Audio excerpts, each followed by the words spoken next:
Welcome back to the Steve Malzberg Show, everybody. I'm Ed Berliner sitting in for Steve. Thank you so much for joining us. Sitting in a happy Passover to all of our viewers.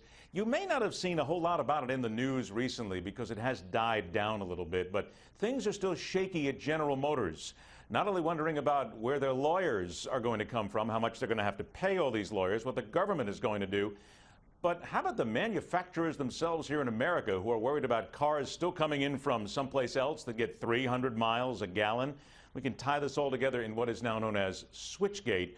And boy, I'll tell you, there's nervous people in Detroit right now. Joining us, he is a writer for Wizbang and Breitbart.com. Warner Todd Huston joins us on the telephone. Warner, thanks for being with us.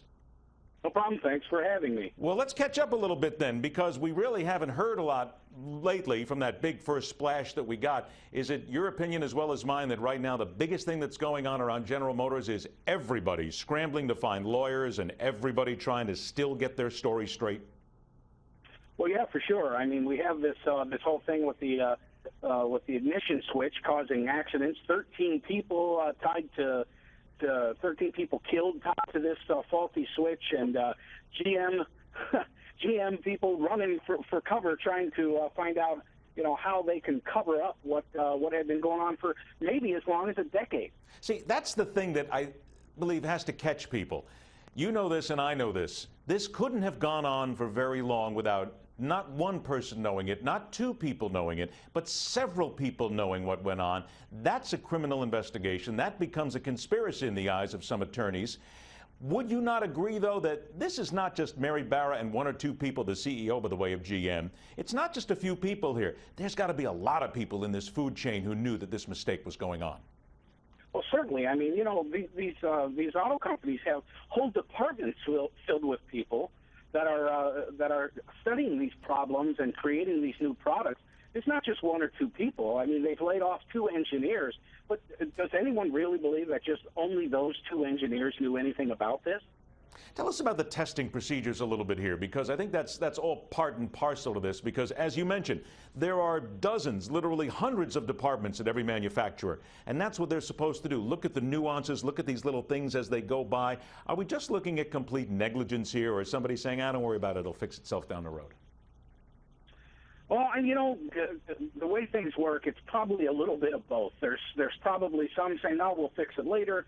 Others that are trying to avoid being held accountable, so they try to push it off in the background. I think it's a mixture of things. I don't think it's just pure negligence, but, it's definitely negligent.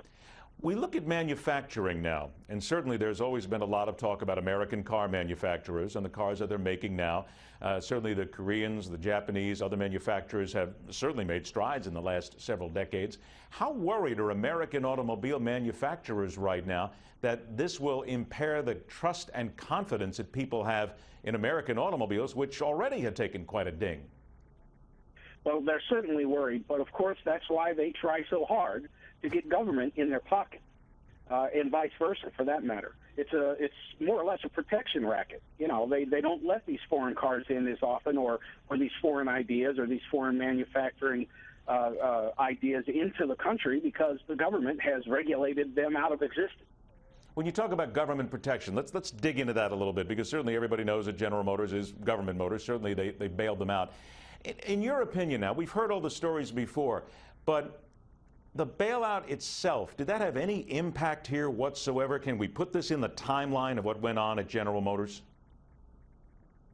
I'm not so sure it did, because after all, some of these emails are going back a decade to Barra and others in GM's upper management. So I'm not so sure that we can necessarily say that the bailout is part of the cover-up, but it certainly isn't completely separated from it. We didn't want to have, I'm sure President Obama didn't want to have these problems brought up while he was buying out GM. If you'll remember, when he first started his bailouts of GM, he was touting how he was going to put 1 million electric cars on the road, and the Chevy Volt was going to be the big thing. And, he became the salesman-in-chief for GM. Let's talk about electric cars here for a minute and American manufacturers. You mentioned the Volt specifically. You gave me a very interesting point just before we came on and started the interview about the Volt. Tell us that again about years past and the actual Volt and electric cars. Yeah, apparently there was a car in in 1896 invented called the Roberts electric car, which supposedly got 40 miles to the charge. And that is not a whole lot better than the Chevy Volt all the way in our advanced age. So electric cars really are just plain not up to snuff really yet. They're good for local areas, but you certainly can't travel long distances with them. But there's a good question. If it was 1896 and we had a car that could get 40 miles a gallon electrically, why 100 years plus later, why has the technology not gotten better? For the biggest problem is the battery packs. They're extremely expensive. If you're going to go to replace an entire battery pack because they went bad, and they're usually only around 5 or 8 years worth of covered, you're talking thousands of dollars. And when you're talking a car on the used market, a gasoline car can be worth $3,000, $4,000, $5,000, $6,000 on a used market. But if your battery pack is running you $5,000, your car's not going to be worth much on the used market simply because of that. Why is it, again, and here we come down to American technology, why then have they not been able to come up with a more usable battery, still has the same energy, maybe better and smaller and more affordable, or do they even want to make a more affordable battery? Well, I think it's just a matter of engineering. We just haven't reached the technology yet to make teeny little batteries that last forever. I mean, look at some of your larger screen cell phones. Those were created large screen, not because people wanted a bigger screen, but because the entire back of that is the battery. They couldn't make the battery smaller. And mine doesn't last worth a darn anyway. I got news for you. It lasts about 20 minutes and then it dies. Same thing. Exactly. And that's the problem. We just have not technologically gotten there yet. There are some things on the horizon where we're getting close. We're just not quite there yet. Yeah, we brought the government into this, and again, the government comes into every conversation that we have about everything anymore. And I recently read an article about an automobile that gets 300 miles a gallon. I believe it's made in Japan, or at least in the Far East. And there's discussion on trying to bring it into America. Well, it can't come here right now. The EPA doesn't allow it in. There's all sorts of rules and regulations.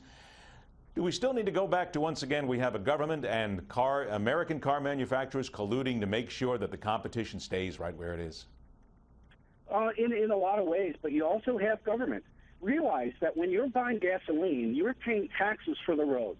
Now, if you're going to buy a car that gets 300 miles like that, as you say, you're going to be paying a pittance in taxes, and the state and the local people are not going to be getting their taxes. So they're going to want to have to reinvent their entire tax system to pay for the roads. And that's something that most Americans are going to stand against, having to pay higher fees. Well, so who's mostly to blame then? Are we looking at, because we always want to blame the car manufacturers, and I've heard this for a long time, where the American manufacturers don't want them to come in because they don't want to hurt themselves, they don't want any more competition. Is it more government to blame at the end of the day?